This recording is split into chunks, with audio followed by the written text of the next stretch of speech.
13h, c'est l'heure d'un nouveau flash en direct sur Grand Lille TV. Bonjour à tous et bienvenue. Merci de votre fidélité.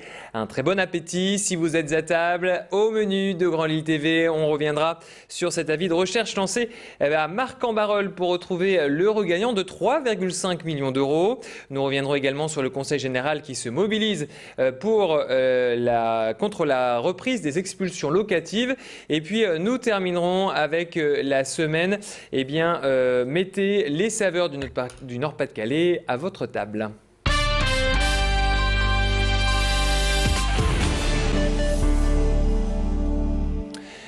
Mais avant cela, cette information qui vient de nous parvenir, le magasin Carrefour Market de Wavrin vient d'être évacué. 10 personnes ont été intoxiquées au monoxyde de carbone.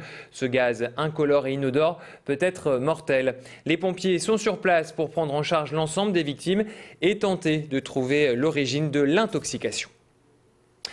Cette question, mais qui a décroché la cagnotte au loto à Marcq-en-Barœul depuis 1 mois et demi? Cette question taraude les habitants de la commune. Une personne a validé un ticket au bar Le Totem et a remporté le 25 janvier la coquette somme de 3,5 millions d'euros. Jusque-là, l'histoire commence bien, mais voilà, pour l'instant, le ou la gagnante ne s'est toujours pas présentée pour empocher ses gains et il ne lui reste que 15 jours pour le faire.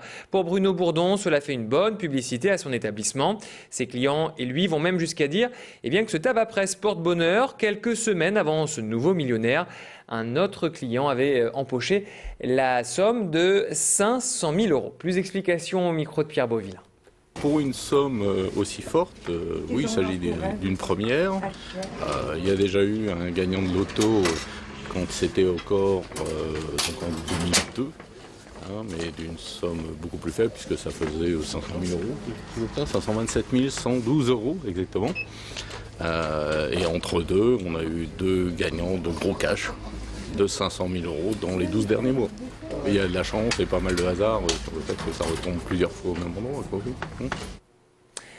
Les visites politiques se suivent et ne se ressemblent pas. Hier, Jean-Pierre Raffarin était à Lille, à la librairie du Tirlois, pour dédicacer son dernier livre intitulé « Je marcherai toujours à l'affectif ». Dans cet ouvrage, l'ancien Premier ministre évoque une grande partie de ses souvenirs politiques, dresse les portraits de ténors de la droite et nous raconte les moments qui ont marqué sa carrière ces dernières années. Alors si vous souhaitez en savoir plus sur son parcours, je vous propose de découvrir quelques anecdotes que Jean-Pierre Raffarin nous livre dans cet ouvrage « Je marcherai toujours à l'affectif ». On l'écoute au micro de notre reporter, Macha Grunessen.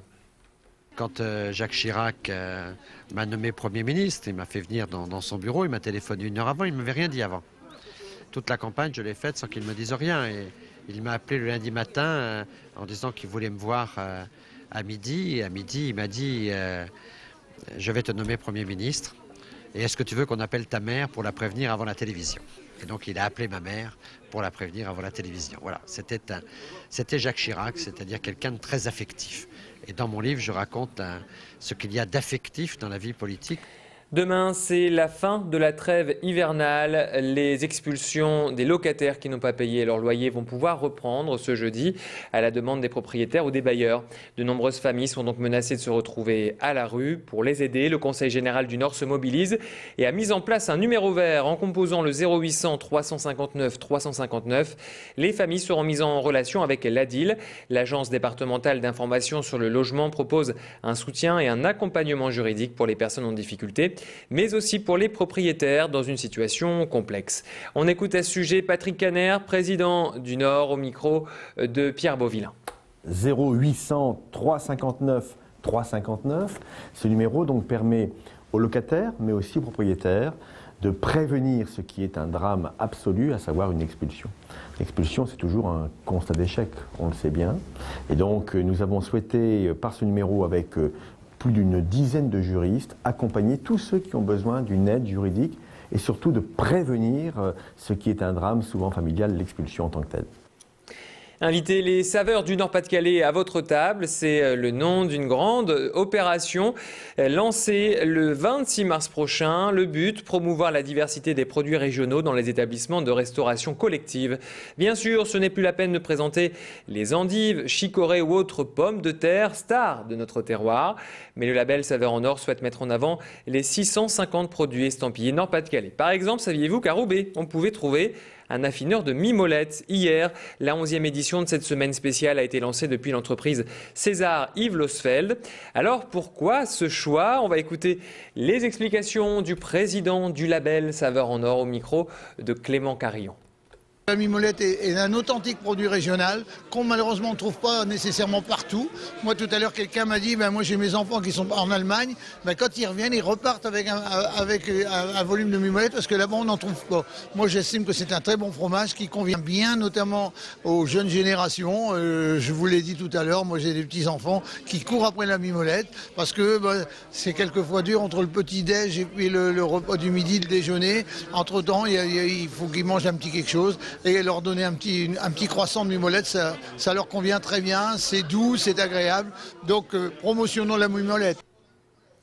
Et on termine avec cette bonne nouvelle pour les amateurs de peinture. Le musée des Beaux-Arts de Lille est quasiment accessible partout par le grand public depuis ce matin. Rappelez-vous, le Palais des Beaux-Arts avait été inondé suite aux intempéries et aux importantes chutes de neige il y a 10 jours. Du coup, le premier étage était fermé au public, mais il a rouvert ce matin. Seule la galerie italienne est restée fermée pour rénover notamment le parquet abîmé par l'eau. C'est la fin de cette édition. Merci à tous de l'avoir suivi. On se retrouve dans une poignée de secondes pour la météo et l'infotrafic, toujours en direct. Un très bon appétit à tous.